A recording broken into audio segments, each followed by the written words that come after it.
Engineering entrepreneurship IPRൻ്റെ നാലാമത്തെ സെക്ഷനായ adviser and മെൻറ്റേഴ്സിൻ്റെ ഇതാണ്. മെൻറ്റേഴ്സിനെ കുറിച്ചുള്ള ടോപ്പിക്കാണ് ഈ ക്ലാസ്സിൽ എടുക്കുന്നത്. ഓക്കെ, അപ്പോൾ importance of prototype mentor, accelerating learning curve. എന്ന് വെച്ച് കഴിഞ്ഞാൽ prototype mentor brings years of experience they have navigated through prototype learned from their mistake and perfected their skill by typing their knowledge into their knowledge. Okay, you can live from the initial learning curve. നമ്മുടെ prototype mentor brings year of experience. അത്യാവശ്യം നല്ല experience ഉള്ള ഒരാളുടെ അണ്ടറിലാണ് നമ്മൾ prototype ഡെവലപ്മെൻറ്റിന് നമ്മൾ work ചെയ്യുക. Okay, അവർ അത്യാവശ്യം experience, സ്വന്തം അനുഭവമാണല്ലോ ഗുരു. അപ്പോൾ സ്വന്തം അനുഭവത്തിൽ നിന്ന് അത്യാവശ്യം നല്ല നമ്മൾ പഠിച്ച എഞ്ചിനീയറിങ്ങിൻ്റെ എല്ലാ ബേസിക്സ് അപ്ലൈ ചെയ്ത് അല്ലെങ്കിൽ ഒരു പ്രൊഡക്റ്റ് ഡെവലപ്മെൻറ്റിൻ്റെ രീതികളൊക്കെ ചെയ്ത് അത്യാവശ്യം നല്ല എക്സ്പീരിയൻസ്ഡാണ്. ഓക്കെ, അത് അവരുടെ സ്കില്ലും ഉണ്ട്. ഓക്കെ, അവരുടെ പ്രോബ്ലമായിട്ട് കണ്ട് അല്ലെങ്കിൽ അവരുടെ ആവശ്യമായി കണ്ട് അവരുടെ അറിവിൽ നിന്ന് എല്ലാ ഐഡിയാസും നമുക്ക് പറഞ്ഞുതരും. ഇനി എക്സാമ്പിളായിട്ട് ഒരു developing A medical device, your mentor A seasoned biomedical engineer can insight on materials, regulatory hurdles and design trade off. This guidance save U months trial and error. Biomedical engineer അല്ലെങ്കിൽ മെഡിക്കൽ സൈഡിലായിട്ട് നമ്മൾ ഒരു മെഷീനാണ് ഉണ്ടാക്കുന്നത് എങ്കിൽ നമ്മൾ ആദ്യം അവരുടെ ബയോമെഡിക്കൽ എഞ്ചിനീയറിനായിട്ടാണ് നമ്മൾ ഡിസ്കസ് ചെയ്യുന്നതെന്ന് വിചാരിക്കുക. അപ്പോൾ നമുക്ക് ആൾ പറഞ്ഞു തരും എന്തൊക്കെ മെറ്റീരിയൽസ്, അതായത് പല മെറ്റീരിയൽസും ബാക്ടീരിയനായിട്ട് റിയാക്ട് ചെയ്തിട്ട് ഭയങ്കര കണ്ടാമിനേഷനൊക്കെ ഉണ്ടാവും. അതായത് സർജറി ചെയ്യുന്നിടത്തൊക്കെ ഭയങ്കര പ്രശ്നങ്ങളാണ്. സ്റ്റെറിലൈസേഷനൊക്കെ ചെയ്തിട്ടാണ് നമ്മളത് ആ നൈഫ് സിസേഴ്സൊക്കെ യൂസ് ചെയ്യാൻ പാടുള്ളൂ. അത്രയും മൈന്യൂട്ടായിട്ട് അത്രയും ശ്രദ്ധയോടെയാണ് ഒരു ബോഡിയിൽ ബാക്ടീരിയ കയറി കഴിഞ്ഞാൽ അത്രയും ബുദ്ധിമുട്ടാണ്. കാരണം നമ്മുടെ ഏതൊക്കെ സെൽസിനെയാണ് ഫുള്ള് അത് ഭക്ഷണമാക്കാമെന്ന് പറയാൻ പറ്റില്ല. സോ അത് നമുക്ക് ഭയങ്കര അതായത് മൈക്രോ ഓർഗാനിസം കൊണ്ടാണ് അത്യാവശ്യം ഈ ലോകത്തിലെ ആളുകൾക്ക് ബുദ്ധിമുട്ട് അനുഭവിക്കുന്നത്. രോഗങ്ങളായാലും എല്ലാ രോഗങ്ങളുടെയും ബേസ് മൈക്രോ ഓർഗാനിസമാണ്. അതുകൊണ്ടാണ്. അതുപോലെ തന്നെ അത്യാവശ്യം നല്ല മൈക്രോ ഓർഗാനിസംസ് ഉണ്ട്, അതിൻ്റെ യൂസസ് പലതുണ്ട്. ഇവിടെ എന്ന് പറഞ്ഞു കഴിഞ്ഞാൽ ഈ മെറ്റീരിയൽസും റെഗുലേറ്ററി ആയിട്ടുള്ള ഹഡിൽസ്, അതായത് ഓരോ പ്രൊഡക്റ്റ് ഡെവലപ്പ് ചെയ്യുമ്പോഴും അതൊരു കോഡ് സെറ്റ് ചെയ്തിട്ടുണ്ട്. ആ കോഡ് ഫോളോ ചെയ്തിട്ടാണ് നമ്മൾക്ക് ഒരു സാധനം ഇറക്കാറുള്ളത്. നമ്മൾ തോന്നിയ പോലെ ഇറക്കിയിട്ട് അതിൻ്റെ നമ്മുടെ പബ്ലിക്കിലേക്ക് ഇറക്കിയിട്ട് പബ്ലിക്ക് അതിൻ്റെ എന്താ പറയുക, അതിൻ്റെ ദുരവസ്ഥകൾ അത് കാരണം അനുഭവിച്ചിട്ട് അതിൽ നിന്ന് ആ പ്രൊഡക്റ്റ് ക്യാൻസൽ ചെയ്യുക, ആ പരിപാടി നടക്കില്ല. കാരണം അത്യാവശ്യം കുടുംബങ്ങളെ എഫക്റ്റ് ചെയ്യുന്ന ഒരു കാര്യമാണ്. അപ്പോൾ നമ്മൾ പ്രോട്ടോടൈപ്പ് ഇറക്കുമ്പോൾ തന്നെ നമ്മളിങ്ങനെ ഓരോ കോഡുകൾ സെറ്റ് ചെയ്യുന്നുണ്ട്.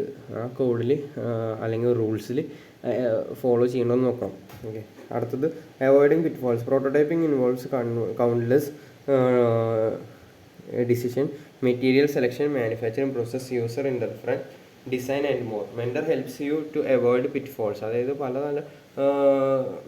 എന്താ പറയുക തലപൊകയുന്ന കേസുകളാണ് ഈ material selection, manufacturing process, user interference, design. യൂസറിന് എങ്ങനെയാണ് താല്പര്യമുള്ള ഇൻ്റർഫറൻസ്, ഇതൊക്കെ മെൻറ്ററിൻ്റെ ഒരു ഇടപെടലോട് കൂടി അല്ലെങ്കിൽ മെൻറ്ററിൻ്റെ അറിവിൽ നിന്ന് മെൻറ്റർ നമുക്ക് ഷെയർ ചെയ്യുന്നതോട് കൂടി നമുക്ക് അത്യാവശ്യം ഹെൽപ്ഫുള്ളായിരിക്കും. Building confidence. Prototyping can be daunting, especially when you are dealing with an uncertainty. A mentor provides reassurance, validates your ideas and boosts your confidence. Prototyping എന്ന് വെച്ച് കഴിഞ്ഞാൽ അത്ര സിമ്പിൾ പരിപാടിയല്ലാന്ന് നമുക്ക് എല്ലാവർക്കും അറിയാം. സോ നമ്മളിപ്പോൾ തുടക്കമുണ്ടാവും, എൻഡിങ് ചിലപ്പോൾ സക്സസ് ആവാം, ചിലപ്പോൾ ഫെയിലിയർ ആവാം. എന്തായാലും ഒരു നല്ലൊരു പ്രഷർ സിറ്റുവേഷനിലൂടെയാണ് നമ്മൾ കടന്നു പോകാനുള്ള നല്ല സാധ്യത കാണുന്നത്. കാരണം എന്തായാലും ഒരു പുതിയ ഐഡിയ ആണല്ലോ. അപ്പോൾ അത് മാർക്കറ്റിൽ പിടിച്ച് അങ്ങനെ പിടിച്ച് അങ്ങനെ കയറി വരാൻ അത്യാവശ്യം നല്ല ടാസ്ക് ഉണ്ട്. അത് പോരാണ്ട് അതിന് മുന്നേ ആദ്യം നമ്മുടെ ഏർലി സ്റ്റേജിലാണ് ഫസ്റ്റ് സ്റ്റെപ്പാണ് ഏറ്റവും വലുത് എന്ന് നമ്മളെല്ലാവരും പറയാറുണ്ടല്ലോ. അതുപോലെ ആ ടൈമിൽ നമുക്കൊരു സപ്പോർട്ട് ഉണ്ടെങ്കിൽ നമ്മൾ സുഖമായിട്ട് അത് കടന്നു പോകും. അതിന് നമ്മൾ എന്താ പറയുക, മെൻറ്റേഴ്സ്, പ്രോട്ടോടൈപ്പ് ഡെവലപ്പ് ചെയ്യുന്ന മെൻറ്റേഴ്സ്, അഡ്വൈസറല്ല മെൻറ്റേഴ്സും നമ്മൾ ഹെൽപ്പ് ചെയ്യും. അവരുടെ കോൺഫിഡൻസ് നമ്മൾ ചിലപ്പോൾ കുറേ ട്രയൽ ആൻഡ് എറർ, അതായത് കുറേ വട്ടം ചെയ്തിട്ടും നമ്മൾ മീറ്റ് ചെയ്യുന്നിടത്ത് മീൻസ് നമ്മളുടെ ഐഡിയ അല്ലെങ്കിൽ നമ്മൾ ഉദ്ദേശിച്ചിടത്ത് കാര്യം എത്തണില്ല എന്ന് വിചാരിക്കും. പല രീതിയിലും തോൽക്കാം. ജസ്റ്റ് ഒരു ചെറിയൊരു ഇതിന് വരെ നമ്മൾ തോൽക്കാനുള്ള സാധ്യതയുണ്ട്. അപ്പോൾ ആ ടൈമിൽ കോൺഫിഡൻസ് ഒന്നും കളയാണ്ട് നമ്മൾ ഹെൽപ്പ് ചെയ്യും. Okay, expanding your prototype mentors open door. They introduce you to industry expert, potentially investors and collaborators. Prototype എന്ന് പറഞ്ഞു കഴിഞ്ഞാൽ ഇവർ ഈ ഫീൽഡിൽ നിന്നിട്ട് അത്യാവശ്യം നല്ല കണക്ഷൻ ഉള്ളതുകൊണ്ട് ഇവർ ഇൻഡസ്ട്രി എക്സ്പെർട്ട്, പൊട്ടൻഷ്യൽ ഇൻവെസ്റ്റേഴ്സ് എല്ലാവരുമായിട്ട് സംസാരിച്ച് നമ്മളെ ഹെൽപ്പ് ചെയ്യും. Okay,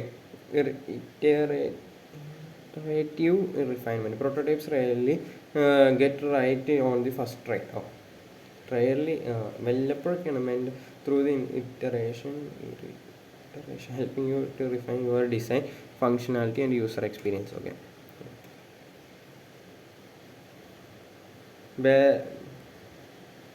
balancing creativity and feasibility. The entrepreneurs often dream big, but feasibility matters. A mentor helps to strike the balance between innovation and practicality. അതായത് നമ്മൾ ഭയങ്കര വലിയ ആഗ്രഹങ്ങളിലൂടെയാണ് മുടങ്ങുന്നത്. ബട്ട് കുറേ കാര്യങ്ങൾക്ക് നമുക്ക് ലിമിറ്റേഷൻസ് ഉണ്ട്. അത് നമ്മൾ പെട്ടെന്ന് നമ്മുടെ തലയിൽ വരില്ല.